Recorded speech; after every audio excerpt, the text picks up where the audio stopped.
નમસ્કાર ખેડૂત મિત્ર, હું ગીર સોમનાથ જિલ્લાના કોડીનાર તાલુકાના એક કડોદરા ગામની અંદર એક ખેડૂતને મળવા માટે આવ્યો છે.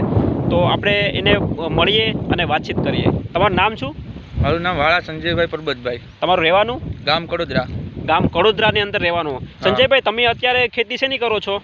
અત્યારે મગફળીનો પાક છે. અત્યારે મગફળીનો પાક છે. હા. અને મગફળીના પાકમાં તમે પહેલાં આગલા વર્ષે કયું ખાતર નાખ્યું હતું? આગલા વર્ષે તો હું રાસાયણિક ખાતર નાખતો હતો અત્યાર સુધી, ડીએપી ને એવું. અચ્છા, ડીએપી ને એવું વસ્તુ રાસાયણિક નાખતા. અત્યારે આ સિઝનમાં તમે કયું ખાતર નાખ્યું છે? આ સિઝનમાં મેં આપણું એગ્રીટેક કંપનીનું ભૂમિધન ખાતર નાખેલું છે. અચ્છા, ભૂમિધન ખાતર નાખેલું છે આની અંદર. તો તમને ભૂમિધન ખાતરની અંદર કેવું પરિણામ મળ્યું, જોવા મળ્યું?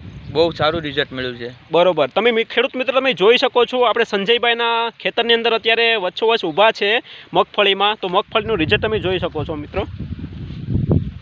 બહુ મસ્ત રિઝલ્ટ મળ્યું છે સંજયભાઈને. જોઈ શકો છો, આજે આ 4 વીઘાનો પ્લોટ છે મિત્ર, અને આજે 1.5 મહિનાની આ માંડવી થઈ છે. બરોબર. તો સંજયભાઈ, તમને સારું એવું પરિણામ માંડવી મગફળી અંદર જોવા મળ્યું. તો સંજયભાઈ, જો અમારી પાસે પણ ઘણી બધી પ્રોડક્ટ્સ છે, બરોબર, તો અમારી પ્રોડક્ટ્સને, અમારી કંપનીને આગળ ખેડૂત સુધી પહોંચાડવામાં મારી મદદ કરશો? 100%.